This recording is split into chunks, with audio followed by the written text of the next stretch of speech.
Video like जरूर कर लीजिए और ऐसे वीडियो लगातार फ्री में पाने के लिए चैनल को तुरंत सब्सक्राइब कर लीजिए और बेल आइकन को जरूर टैप कर लीजिए ताकि आगे भी सारे वीडियो आपको मिलते रहे। यूट्यूब में फॉलो करते हैं तो प्लीज ये वाला फ्री टेलीग्राम चैनल जरूर ज्वाइन कर लीजिएगा। सारे नोटिफिकेशन सारे अपडेट यहीं पे आते हैं, ध्यान रखिएगा। नमस्कार दोस्तों, स्वागत है आप सभी का ऑनलाइन एग्जाम प्रिपरेशन पर which is the part of study for civil services. दोस्तों, आप सभी को दिवाली की हार्दिक शुभकामनाएं। ये नया साल, ये दीपावली आप सभी के लिए मंगलमय हो, सुख समृद्धि सभी के लिए लेकर आए। दोस्तों, आज की वीडियो में हम देखने वाले हैं समीक्षा अधिकारी और सहायक समीक्षा अधिकारी के पिछले वर्षों के प्रश्न। यूपीपीएससी आयोग जो है उत्तर प्रदेश लोक सेवा आयोग ये एग्ज़ाम करवाता है और इसके हम पिछले सालों के लगभग 5 से 6 सालों के प्रश्नों को देखने वाले हैं और ये हम सब्जेक्ट वाइज देख रहे हैं। तो अगर जो पहले बार ये वीडियो देख रहे हैं, पुरानी वीडियो प्रीवियस जो वीडियोज़ आ चुके हैं, सब्जेक्ट हमने कुछ कवर कर लिए हैं, चैनल पर जाकर देख सकते हैं। प्लेलिस्ट बना दी गई है, आरओ प्रीवियस ईयर क्वेश्चंस के नाम से एक प्लेलिस्ट बनी है, उसको आप फॉलो कर सकते हैं। अभी हम हिस्ट्री यानी कि इतिहास के प्रश्नों को देख रहे हैं और इसके हमने कुछ पार्ट्स देख भी लिए हैं, कुछ प्रश्नों को देख लिया है, लगभग 130-135 प्रश्नों को देख लिया है। अब इसके आगे के प्रश्नों को देखेंगे, तो चलिए स्टार्ट करते हैं। सबसे पहला प्रश्न दिया गया है, 2 कथन दिए गए हैं। पहला कथन दिया गया है, जवाहरलाल नेहरू ने दूसरे गोलमेज सम्मेलन यानी कि 1932 में जो हुआ था, इसमें भारतीय राष्ट्रीय कांग्रेस का प्रतिनिधित्व किया था।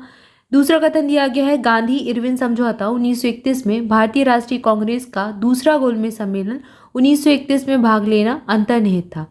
तो यहाँ पर कौन सा कथन सही है या फिर इसकी व्याख्या कर रहा है, स्पष्टीकरण दे रहा है, नहीं दे रहा है, ये बताना है।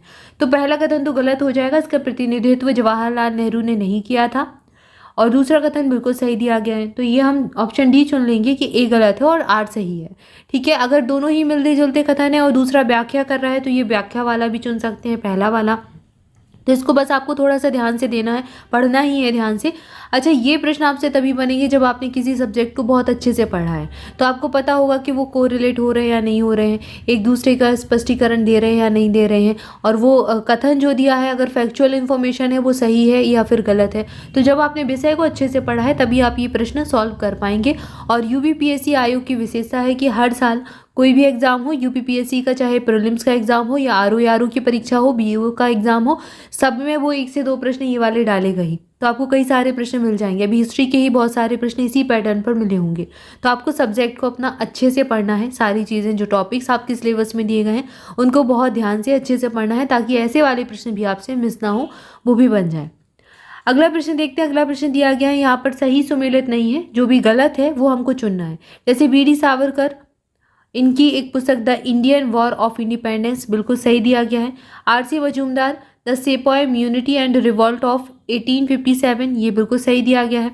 राधा कमल मुखर्जी 1857 से 58, ये अवध इन रिवॉल्ट, ये इनका गलत हो जाएगा मिलान, तो ऑप्शन सी सही उत्तर चुन लेंगे। और इसके बाद दिया गया S B. Chaudhuri, the Indian mutinies 1857 to 1859, तो इनका भी एकदम सही दिया गया है। ये ऑप्शन सी वाला गलत हो जाएगा। अब यहाँ पर इनके ये सब क्या है, 1857 की क्रांति से संबंधित थे, किसी न किसी ने पुस्तक लिखी है या फिर कोई कथन दिया है। तो 1857 की क्रांति, जिसको प्रथम स्वतंत्रता संग्राम के नाम से जाना जाता है, ये टॉपिक आपको अच्छे से पढ़ना है। इस टॉपिक को नोट कर लीजिए। पहले भी पिछले वीडियो अगर आपने देखे हैं उसमें भी ये प्रश्न आए हैं, 1 से 2 प्रश्न ऐसे ही पूछे गए हैं। तो ये टॉपिक आपको अच्छे से पढ़कर जाना है क्योंकि इंपॉर्टेंट है, एग्जाम में प्रश्न पूछे जाएंगे। अगला प्रश्न दिया गया है, क्रांतिकारियों के नाम और स्थान। नाना साहब किस स्थान से संबंधित थे? तो नाना साहब कानपुर में नेतृत्व कर रहे थे। नवाब हामिद अली खान, इनका संबंध दिल्ली से था। मौलवी अहमद उल्लाह, इनका संबंध लखनऊ से था। और मनीराम दीवान, ये असम से संबंधित थे। तो ऑप्शन डी ये वाला सही उत्तर हो जाएगा। अगला प्रश्न है, ब्रिटिश काल के निम्नलिखित प्रांतों पर विचार कीजिए और उन प्रांतों को पहचानिए जहां पर 1937 में भारतीय राष्ट्रीय कांग्रेस का मंत्रिमंडल नहीं बना था। 1937 की बात हो रही है।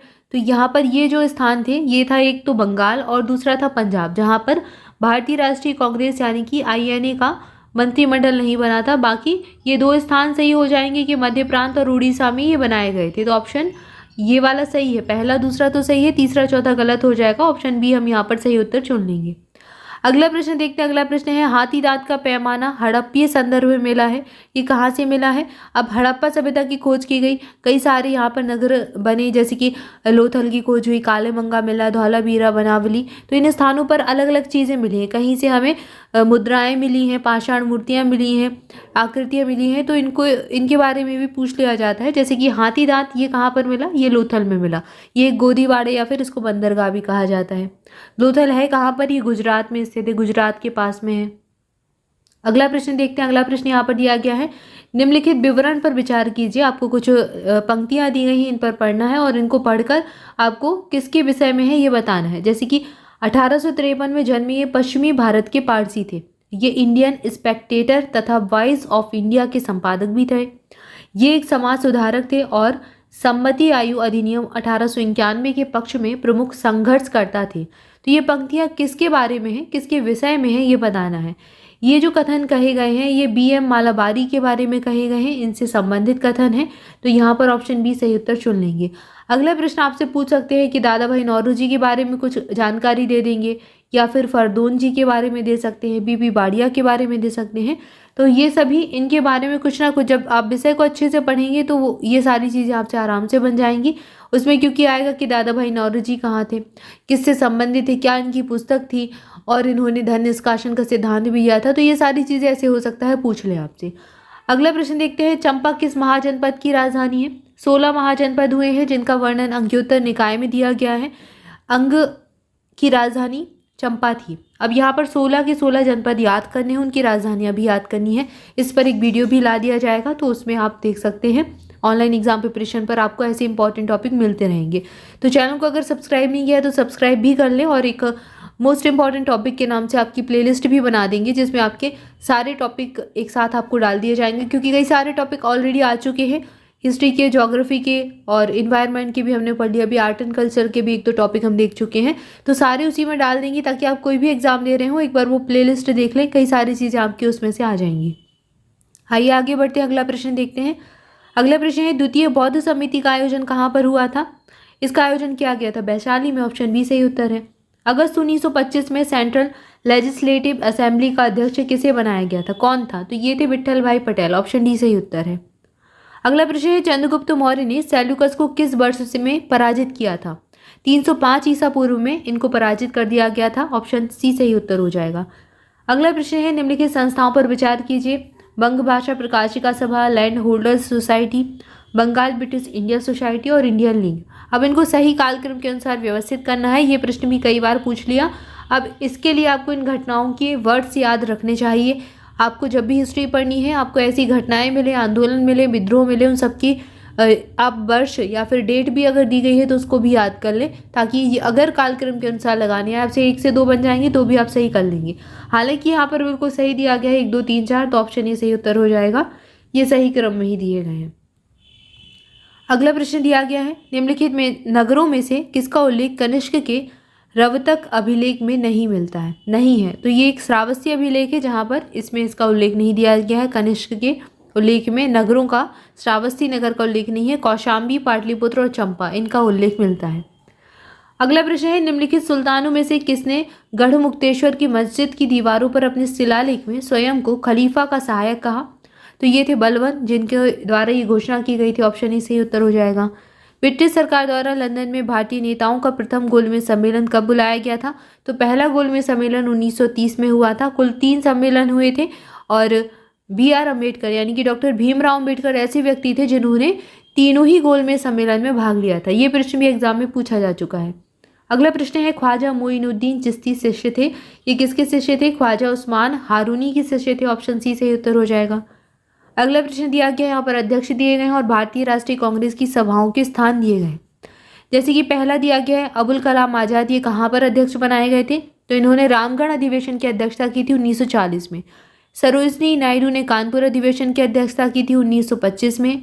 मोतीलाल नेहरू ने अध्यक्षता की थी अमृतसर में 1919 में, और डॉक्टर राजेंद्र प्रसाद भी अध्यक्ष बने थे, और इनके द्वारा अध्यक्षता की गई थी बम्बई अधिवेशन की 1934 में, 1934 में। तो ये ऑप्शन डी सही उत्तर हो जाएगा। ये इंपॉर्टेंट है, कुछ महत्वपूर्ण अधिवेशन है उनको पढ़कर जाना है। इस पर भी एक वीडियो आ जाएगा जिसमें आपको सारे इंपॉर्टेंट जो अधिवेशन हुए हैं भारतीय राष्ट्रीय कांग्रेस के, कौन किसका नेता रहा और किसकी क्या विशेषता रही, कुछ इंपॉर्टेंट फैक्ट वो कवर करा दिए जाएंगे। अगला प्रश्न देखते हैं। अगला प्रश्न है, निम्नलिखित हिंदी रचनाओं में से कौन सी पहली लिखी गई थी? कुछ रचनाओं के नाम दिए गए हैं इंद्रावती, पद्मावती, मधुमालती, मृगावती। इनमें मृगावती जो रचना है ये सबसे पुरानी है, ऑप्शन डी से उत्तर हो जाएगा।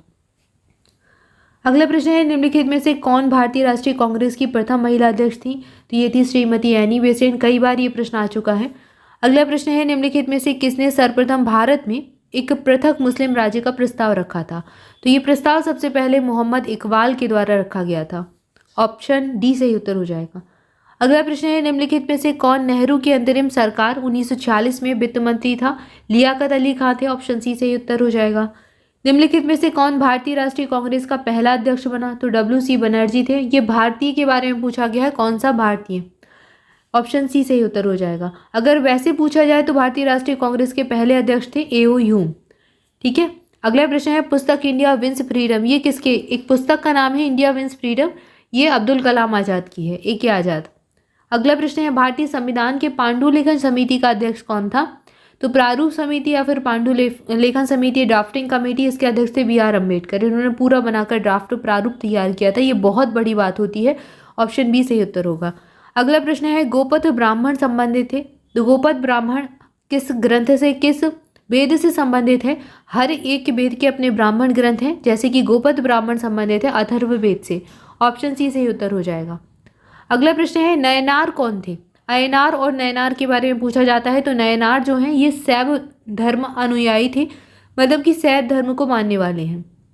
अगला प्रश्न है इंडियन होम रूल सोसाइटी स्थापित की गई थी 1905 में। निम्नलिखित में से कौन भारत का एकमात्र यहूदी वाइसराय था? ये था लॉर्ड रीडिंग, जो कि यहूदी वाइसराय था और भारत में भी वाइसराय रहा है, ऑप्शन डी से ही उत्तर हो जाएगा। तो दोस्तों यहाँ पर हमने कुछ प्रश्नों को देखा, इसके आगे के प्रश्नों को अगले वीडियो में देखेंगे। तब तक के लिए आपसे भी चैनल के साथ जुड़े रहें, चैनल को सब्सक्राइब जरूर कर दें और वीडियो को लाइक भी कर दें। आप सभी को एक बार फिर से दीपावली की हार्दिक शुभकामनाएं।